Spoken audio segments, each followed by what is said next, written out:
My name is David Kamunyu. I'm an independent game developer and designer here in Kenya. My studio is called Broken Helmet Entertainment. I make, design, build anything to do with video games. We have to begin embracing change. It's here. It's not somewhere mythical. It's not in another country. It's not in another continent. It's literally here in our lives. Education also has to start adapting to these changes, to this data. All this information is literally at our fingertips. Basically, I had my narrative, I had the story that I wanted to get across to the player, and now I put the player in my world.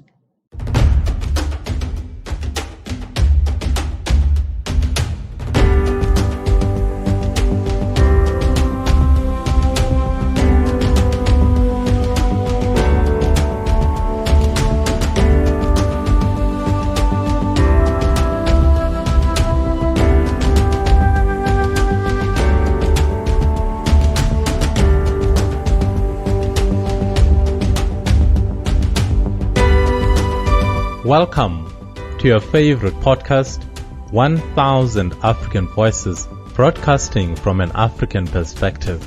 1000 African Voices is a program aimed at breaking down the boundaries that divide us as a continent, the boundaries that divide our beautiful people. You can also find the show on iTunes or wherever you get your podcast by searching for 1000 African Voices. Our website address is 1000africanvoices.com. We are calling this series Africa's Future Reimagined, where we demystify what the fourth industrial revolution means for our beautiful continent. You will hear views on cybersecurity, Internet of Things, cloud computing, chatbots, blockchain, etc. What do all these things mean for Africa? For those who enjoyed the first series titled Taking Africa to the World, where we spoke to influential Africans, fear not, this series will still have some of those elements. Your host is Avurengwi. Welcome. 1000 African Voices. Hello, African. Welcome to yet another episode of 1000 African Voices. We're calling this series Africa Reimagined. And today I'm pleased to be joined by Mr. David Kamunyu, who will shortly introduce himself to our listeners. Hi, David. Hello, how are you? Doing really well. How are you? I'm good. Very excited to be on the show. No, great. Our listeners, I'm sure at this point are wondering who you are. So if you don't mind just introducing yourself to our listeners. All right. As you heard, my name is David Kamunyu. I'm an independent game developer and designer here in Kenya. My studio is called Broken Helmet Entertainment, and basically, to put it in a nutshell, I make, design, build anything to do with video games, preferably those of my own creation. That's pretty much what I've been doing for the past 8 or so years now. Okay, so what does an independent game developer do? Who pays for that type of work? All right, so being independent basically means that I essentially develop without a publisher, but then I can also partner with a publisher if I want my game to be put out there. But generally, it's a small studio. The numbers vary. It's a very gray line, anything from one person like myself to a team of up to 10 people. But generally, it's a small studio, relatively humble budget in comparison to other AAA studios. And we can create games for ourselves, basically something that are passion projects mostly. Or alternatively, sometimes you might be commissioned to take on bigger projects for other companies who are interested in essentially selling a product or marketing a particular service. But more often than not, independent game developers just create these games for themselves, for the audience, basically. But the story, the narratives, the characters, everything is born of that small team or that individual. Okay, and where are you talking to us from, David? Oh, I'm currently established in Nairobi, Kenya. So Nairobi, Kenya. Why is there so much in the tech space happening in Kenya? What is it that you guys are drinking there in East Africa that the rest of us are not?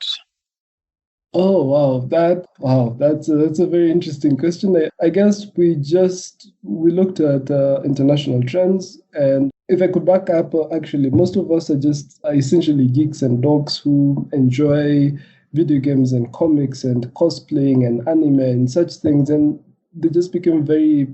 We grew up with them; they were part of our lives. It's not like a separate something that we got from somewhere. This has essentially been with us ever since the first brick game that was around when we were like 5, 6 years old, and it was so exciting. And then we got to Game Boys and the PlayStations and arcades and etc. etc. So this has been a part of our lives growing up. And once I got old enough to make poor decisions, I said, you know what, I'm going to make a video game. I started out and I really enjoyed it. It was difficult, but it was the kind of difficult that I enjoyed. It was challenging and it's helped me grow. And sooner rather than later, I just ended up saying, you know what, I'll do this for the rest of my life. And I think that applied for so many other people in animation, in illustration, music, making movies, anything that people just got fired up about, stuck, and they just decided, you know what, we're just going to stick with it through thick and thin. But I mean, it's one thing to stick with it. It's one thing to pursue a passion project. But if there's no money in that industry, it's quite difficult to sustain it. Yeah. So with people like independent game developers, I always wonder how you fund your activities and if there is enough activity to keep going. And the fact that you're running, I suppose, means that you're doing just fine. It is tough, I won't lie. More often than not, you have to take on freelance jobs. Sometimes it's even completely outside of game development. You just take on whatever. A big corporation wants an animation for a service or a product, like I was saying earlier. You get that money, you inject it into your studio, into your company, into your game, and you just keep trying to push it out so that it can be self-sustaining. But I won't lie, it's a very, very difficult road to travel. Entering, or rather, a lot of these businesses, there's a certain generation that you have to address, and they don't see the importance of video games or a lot of digital products, because they're very, for lack of a better word, just they're old school, and so you have to sell yourself in a certain way.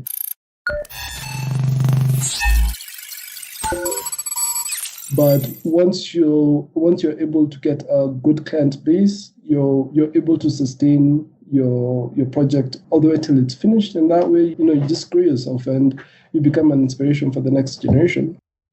Lovely. I mean, you've talked about your studio. Mm-hmm. I'm wondering what it then takes for a game developer to say, now I have what I need. So can you maybe just describe the setting in your studio? Mm-hmm. When you say you go into the studio, what's there that you do not have at home? How is that set up? Well, studio, as is part of the fourth industrial revolution, it's basically, we have the pleasure of working from wherever we want. So my studio is not so much a physical place, it's more of a collection of assets. So I have my machine, I have my expertise, I have the internet, I have pretty much anything and everything that I need to be able to work on my video game. So wherever I can plug into power and internet, that's where my studio is. Okay. All right. Now then, I'm glad I asked.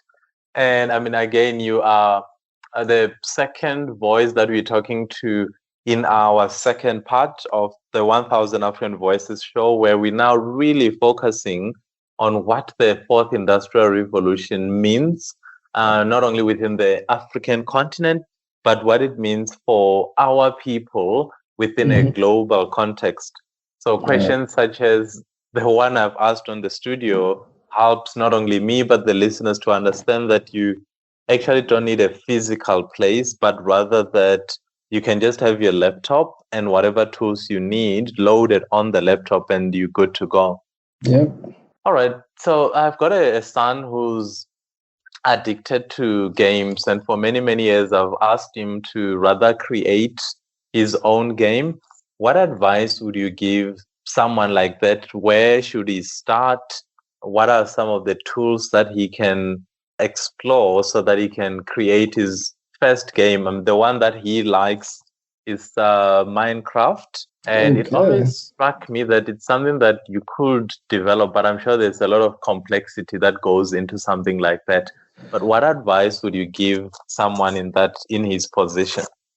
All right, so that's actually one of the greatest places to start. Minecraft is essentially a playground for the mind, and more so for children. They can, of the any actually for anyone, so long as you have an imagination, you can pretty much create whatever you want. So, starting alone in Minecraft, you could ask him to start creating worlds, or start, like, for example, your neighborhood where you live. Ask him to create that neighborhood in Minecraft, and then keep going bigger and bigger, because some of the best worlds, or some of the most creative worlds, and famous worlds, are from essentially fictional worlds. So think about any show that you can watch, any series as well. For example, Lord of the Ring. This what's it called?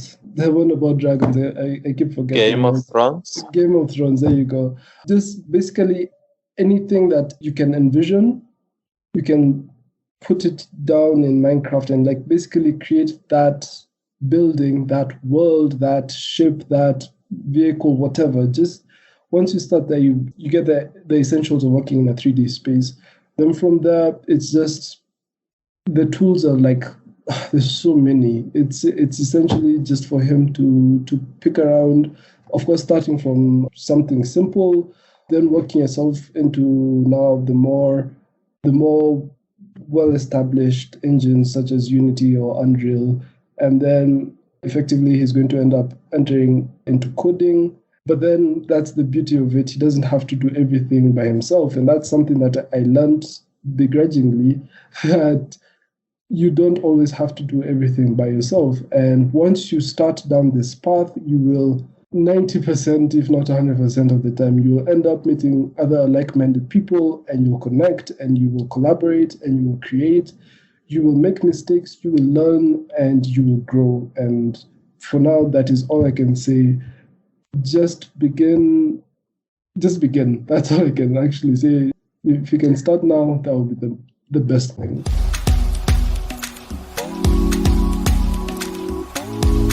Yeah, it remains one of the best advice or pieces of advice you can give a person to just begin.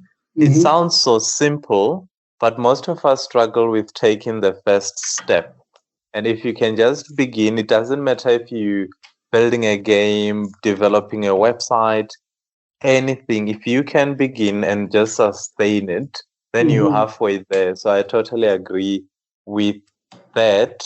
So we've spoken about game development. We've spoken about sort of some of the reasons why Kenya is at the forefront of tech development on the continent. What do you think is the role of schools when it comes to this new world that we find ourselves in? And I'll give you a bit more context. About 30 years ago, if I wanted to be a pharmacist, I'll go to university or college, I'll learn how to be a pharmacist, and I'll then stand behind the counter for the next 45 years. Now, in the world that we are in, there's so much change that at times it feels like the role of the education system has become somewhat redundant.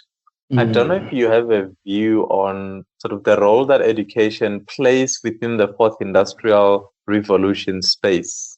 All right. So that goes back to exactly what I was saying about having an industry, rather having a studio.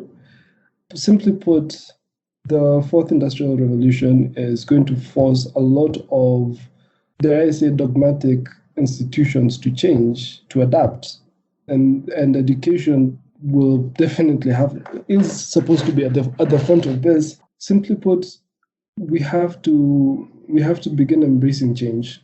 It's here. It's not. It's it's not somewhere mythical. It's not. It's not in another country. It's not in another continent. It's literally here in our lives. And the same way the mobile phone came into our lives and mobile money came into our lives, education also has to start adapting to this changes to this data. All this information is literally at our fingertips. If we need to understand something, we just do a cursory web search, and and you have all the necessary information that you need. So education should, in my opinion, should just be structured in a way that it gives you that desire to pursue an interest, not necessarily just read this, regurgitate it when we need it, and we'll give you a grade for it. It should start changing into what is your passion. Try and follow this route. Sometimes you'll go off the route, sometimes you'll stay on the route, but generally, if you go in this direction, you will get the information that you require. So it's not so much redundancy; it's just adaptation to the new world, essentially. I really like that. That is not redundancy, but it's rather adaptation. I absolutely love that. And what I've seen is that the education system right now is not moving fast enough. And it must be difficult because they moved from having a defined syllabus that remains static for 10, 20 years. And now suddenly you're being asked to update your content every 6 months, which means you need either more resources or a different type of resource. So I imagine that's difficult, but they do need to move into that space. Otherwise, they sort of run the risk of becoming irrelevant. But the system that we are in does still require some education. It's a matter of what type of education, I suppose, is the point that you are making. Yeah, I really have so many questions. And the questions that I have, the one that I really am hoping that at the end of this coming series, we will understand why certain countries on the continent do better than others. So the likes of Kenya, Ethiopia, Rwanda, why is it that in those countries there is more progress compared to other countries? So I'm hoping that we will be able to get answers to that question primarily so that we can replicate that across our beautiful continent. And hopefully people like yourself will play a role in helping us with that. That would be so exciting. But if I could just give my opinion, I think the more that we, like I said, collaborate, is the more that we expose each other to our way of thinking. And sometimes my problem requires a very unique way of thinking that I might not necessarily have.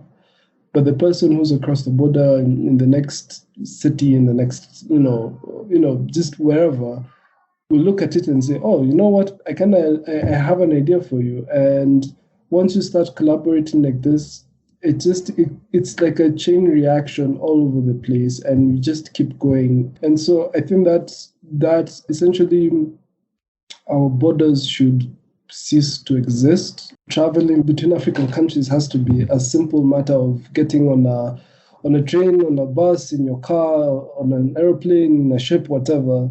But if I want to come and talk to someone in SA, for example, or in Nigeria or Egypt or wherever, it's just literally just going there. And as soon as we start getting rid of all these unnecessary, hindrances to collaboration, it just ignites something all over the continent, and it cannot be stopped. But that's also part of the beautiful part of the internet. I don't have to be there physically for us to talk, to collaborate. Like even just this interview is proof of that. You're at home, I'm at home, and we're talking, and we just bouncing ideas, we're talking to each other, and that's essentially what we need to do more of. No, I totally agree. I mean, we've been pushing for a united Africa. As we move into 2020 and beyond, the idea of boundaries or borders across the different countries is becoming laughable. Because I can talk to you now, you 6-7 hours away from where I am, and 30 minutes from now I can be talking to someone who's in Ethiopia. So the idea of these borders is becoming irrelevant, and it's about time that we undo the borders that were put in place in many ways against our will as Africans. So perhaps the fourth industrial revolution, one of the unintended positive consequences would be that we do away with these borders and we just travel freely across the continent. That way we get to collectively take our people and our continent forward. And again, is the reason why China, India, the US of A, why they are ahead of the rest, because they've united what were previous countries into this massive country. Just the United States, 50 different states come together to make one. You can imagine what you can do with that. The possibilities are endless. So why are we constraining ourselves to these artificial borders? All right. Maybe before we go, David, can you just maybe talk us through a game that you are working on now, or maybe a game that you've worked on recently? Just want to get a sense of the thought process that goes into thinking about the game, then executing the thought process, and if there's any coding involved, how all of that works from concept to an actual game. All right. Okay, so I'll talk about the Orchard. That's the one that is closest and dearest to me. It was the first game I ever created. I made all the mistakes as a beginner, but you live and you learn.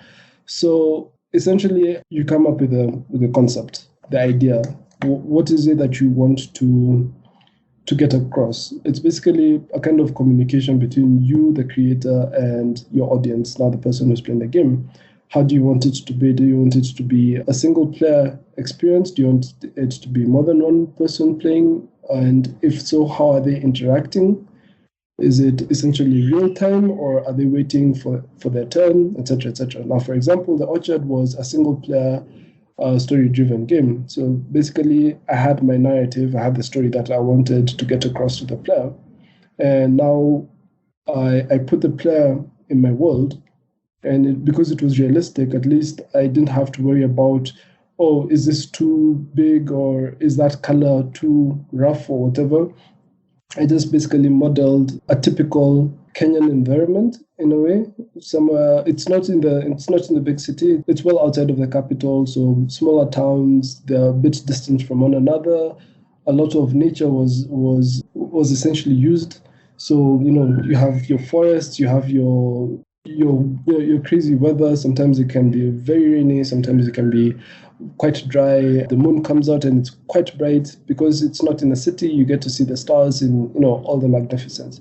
So now that is essentially environment building. And sorry, I'm kind of like jumping all over the place, but there's usually a proper process to this. But so you have your narrative, you want to see the mechanics. What does the player do in this world? How do they traverse it? How do they interact with it? How does that environment, including the non-playable characters, the other characters within the game, how do they interact with the player? Are they friendly? Are they enemies? Are they neutral? Will they hinder? Will they help? That kind of, there's all that dynamic. And just like in a storybook, you have the good characters, the bad characters, the indifferent characters, and so on and so forth.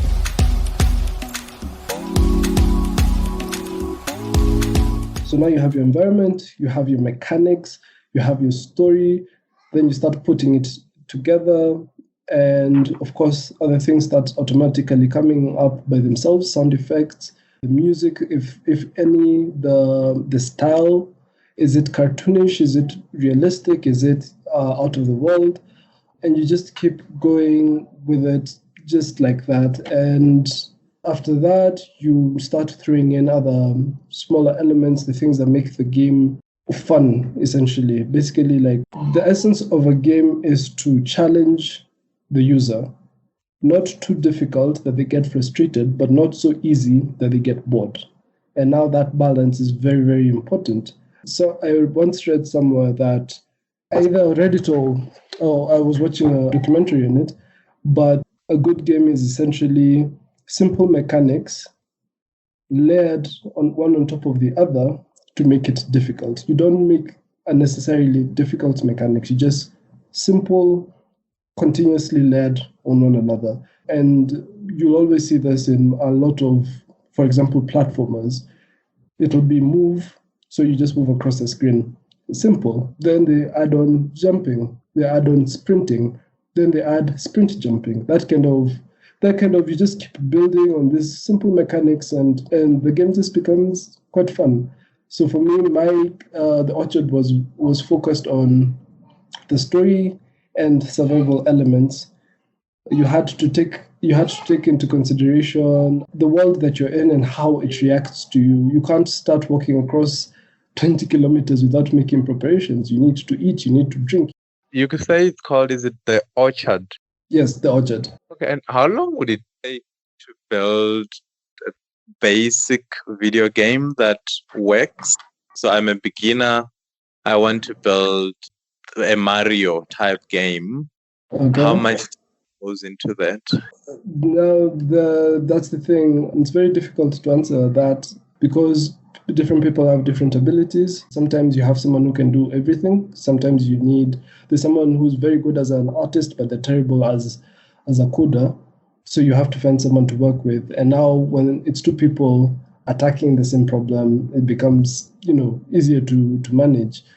Okay. So, and of course, experience plays a huge role. The number of things that took me like 6 months to do, and then suddenly in 2 months, I'm already done with it. That growth was very interesting to see. It's a very difficult question to answer because there's some guys who I agree. Yeah, there are guys who make games in 24 hours during the jams, and there's some games that can take up to 10 years. So, yeah, unfortunately, I wouldn't be able to answer that definitively. No, I agreed. That's why I said it is a difficult process because it's a creative process, but it's a process that requires first skill. So again, as you've said, it depends on the level of skill that will allow you to either move very fast or make too many or a lot of mistakes in the process. But yeah, David, it's really been one of those conversations that actually do need a lot of time. Yeah. But unfortunately, we've got sort of the 40 minutes that we have to do the interview in. But I've really thoroughly enjoyed getting into the mind of a gamer, not only a player, but also a developer of games. Yeah. So I really thank you for that. Yeah. It was my pleasure, and I'm always happy to have this conversation again. And even if it has to be longer, whenever it comes to video game development, I get very excited, and I can probably talk your ear off. Yeah, no, totally. David, it's really been a pleasure. By the way, before I forget, so how do I access a game such as the Orchard? So if I want to play that now, can I easily access the game? Yes, so on my website, brokenhelmet.co.ke, you'll find links to the game. You can get a downloadable link from itch.io, that is itch.io. If you look for Broken Helmet Entertainment, it'll link you to my profile. But you can always get in touch with me directly, and I can send you the link, straight to your email. Yes, so more often than not, just online, I can send you the link, and you'll get all the information that you need. And how do we get hold of you directly? Oh, wow. You can find me on social media, Twitter at Broken Helmet. You can find me on Facebook. Just look for Broken Helmet. Chances are you'll find me. What else? My email address is ronin@brokenhelmet.co.ke. And you can always give me a call. On my website, you'll get every means of contact with me. And what's behind the name Broken Helmet? Oh, wow. I think that's a story for another day. Okay. All right. Now we'll leave it there, but we will not forget I'm curious now to know, but maybe we just need to go to, I think you said brokenhelmet.co.ke. Is that correct? That is perfectly correct. Great. David, until next time, again, thank you for being available or for indulging our questions, and hopefully one or two listeners have learned a few things about gaming. So yeah, thank you again. It was my pleasure, and once again I'll say, if you ever want to talk about video game development, please hit me up. I'm very, very excited to talk about it, and I'll give you all my experiences and even more, put you in touch with the local community. And I just basically want to see as many African games as possible out there. That is the perfect way to end the conversation. So yeah, from all of us on 1000 African Voices, it's been a pleasure. Cheers. Thank you. 1000 African Voices. You've been listening to 1000 African Voices. Please join us next time as we bring you another African voice. 1000 African Voices is produced by me, Aburengwi, with Sam Garnich on sound production. Our head researcher is Jones Maleka. For more information, including the contact details of our guests, visit us on our website, 1000africanvoices.com.